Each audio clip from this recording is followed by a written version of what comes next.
Hello friends, இன்றைக்கி நம்ம இந்த வீடியோவில் ரொம்ப ஹெல்த்தியான சத்து மாவு எள்ளு உருண்டை எப்படி பண்ணுறதுன்னு பார்க்கலாம்.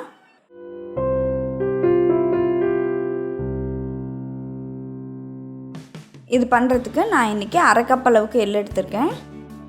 இதை நம்ம தண்ணியை ஊற்றி நல்லா கழுவி எடுத்துக்கலாம். இந்த மாதிரி ஒரு 2 டைம் நல்லா அலசி எடுத்துக்கோங்க. இப்போது இதை ஒரு துணியில் போட்டு ஒரு அரை மணி நேரம் உலர்த்தி எடுத்துக்கலாம். ஒரு அரை மணி நேரத்துலேருந்து 1 மணி நேரம் வரைக்கும் நல்லா காய வச்சுக்கோங்க. அடுத்ததாக ஒரு பவுலில் 1 கப் அளவுக்கு சத்து மாவு எடுத்துக்கோங்க. சத்து மாவு இல்லை அப்படின்னா ராகி மாவு கூட எடுத்துக்கலாம். இப்போது அதை கொஞ்சம் கொஞ்சமாக தண்ணி சேர்த்து நம்ம புட்டு மாவு பதத்துக்கு பிசைஞ்சிக்கலாம். ரொம்ப அதிகமாக தண்ணி ஊற்றிடாதீங்க.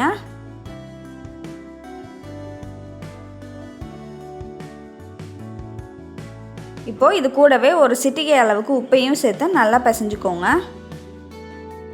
இப்போ பாருங்கள், இது நல்லா பிடிக்க வரணும், உதிர்த்து விட்டாலும் உதிர்ந்து வரணும். அந்த அளவுக்கு நம்ம மாவு பிசைஞ்சிக்கலாம். இதில் பார்த்தீங்க அப்படின்னா ஒரு சின்ன கட்டி இருக்கும். அது வராமல் இருக்கிறதுக்காக மிக்ஸி ஜாரில் போட்டு சும்மா லைட்டாக அரைச்சி எடுத்துக்கோங்க. இந்த மாதிரி அரைச்சி எடுத்துக்கிட்டோம் அப்படின்னா நமக்கு கட்டிகள் எதுவும் இல்லாமல் மாவு நல்லாயிருக்கும். அடுத்ததாக இட்லி பாத்திரத்தில் தண்ணியை கொதிக்க வச்சுருக்கேன். இந்த தண்ணி நல்லா கொதிக்க ஆரம்பித்த பிறகு நம்ம ரெடி பண்ணி வச்சுருக்க சத்து மாவை இது மேலே வச்சு நம்ம மூடிடலாம்.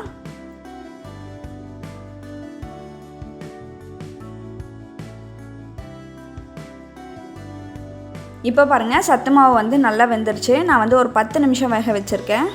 நல்லா வாசனை வர வரைக்கும் வேக வச்சுக்கோங்க. இப்போது இதை எடுத்து நம்ம வேறு ஒரு பவுலுக்கு மாற்றிடலாம்.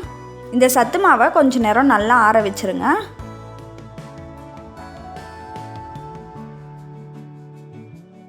அடுத்ததாக ஒரு ஃப்ரை பேனில் அரை கப் அளவுக்கு நம்ம கழுவி காய வச்சுருந்த எள்ளை இதில் சேர்த்து நல்லா வறுத்துக்கலாம். எள்ளு பார்த்திங்க அப்படின்னா நல்லா வெடிக்க ஆரம்பிக்கும். அதே மாதிரியே கலர் நல்லா கருப்பு கலராக மாறி இருக்கும். அந்த சமயத்தில் அடுப்பு ஆஃப் பண்ணிக்கோங்க. நல்லா வறுத்துருச்சா இல்லையா அப்படின்றத செக் பண்ணுறதுக்கு நீங்கள் சும்மா ஒரு 2 எள்ளை எடுத்து வாயில் போட்டு பார்த்தீங்க அப்படின்னா நல்லா வாசனையாக இருக்கணும். அப்படி இல்லை அப்படின்னா நீங்கள் இன்னும் கொஞ்சம் நேரம் வறுக்கணும். இப்போ பாருங்கள், எள்ளு நல்லா வறுத்தாச்சு. இதை வேறு ஒரு பிளேட்டுக்கு மாற்றிடலாம். இந்த எல்லையும் நல்லா ஆற வச்சுக்கோங்க. அடுத்ததாக வேர்க்கடலையை வறுத்துக்கலாம். இது வறுத்த வேர்க்கடலை தான், அதனால சும்மா லைட்டாக ஒரு 2 நிமிஷம் மட்டும் வறுத்தா போதும்.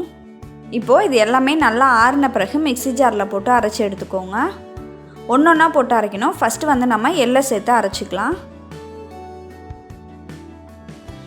இந்த மாதிரி நல்லா பவுடர் பண்ணி எடுத்துக்கோங்க. இப்போது இதை நம்ம ஏற்கனவே ரெடி பண்ணி வச்சுருந்த சத்து மாவு புட்டு கூட சேர்த்துக்கலாம். சத்து மாவு புட்டு நல்லா ஆறின பிறகு சேர்த்துக்கோங்க. அடுத்ததாக நம்ம வேர்க்கடலையை போட்டு அரைச்சிக்கலாம். இதையும் நல்லா நைஸாக அரைச்சி எடுத்துக்கோங்க. இப்போது இதை நம்ம புட்டு மாவு கூடயே ஆட் பண்ணிக்கலாம். அடுத்ததாக 1 கப் அளவுக்கு வெல்லத்தை நல்லா பொடி பண்ணி இது கூட சேர்த்துக்கோங்க. வெல்லம் மண் இல்லாத வெல்லமாக பார்த்து வாங்கிக்கோங்க. இப்போது இது எல்லாத்தையும் சேர்த்து நம்ம நல்லா கலக்க போகிறோம்.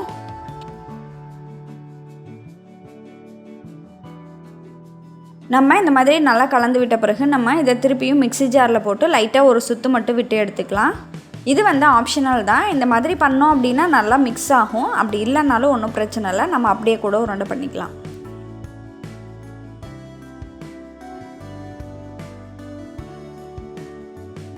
இப்போது இதை நம்ம உருண்டை பண்ணிக்கலாம்.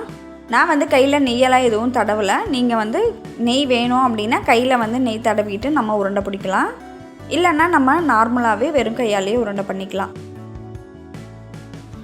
இதே மாதிரியே எல்லா உருண்டையும் பிடிச்சி எடுத்து வச்சுக்கோங்க. அவ்வளோதான். இப்போ பாருங்கள், நம்மளோட சத்து மாவு எள்ளு உருண்டை சூப்பராக ரெடி ஆகிடுச்சு. இதை கண்டிப்பாக நீங்களும் உங்கள் வீட்டில் ட்ரை பண்ணி பார்த்துட்டு உங்களோட ஃபீட்பேக்கை கமெண்ட்டில் சொல்லுங்கள். நன்றி.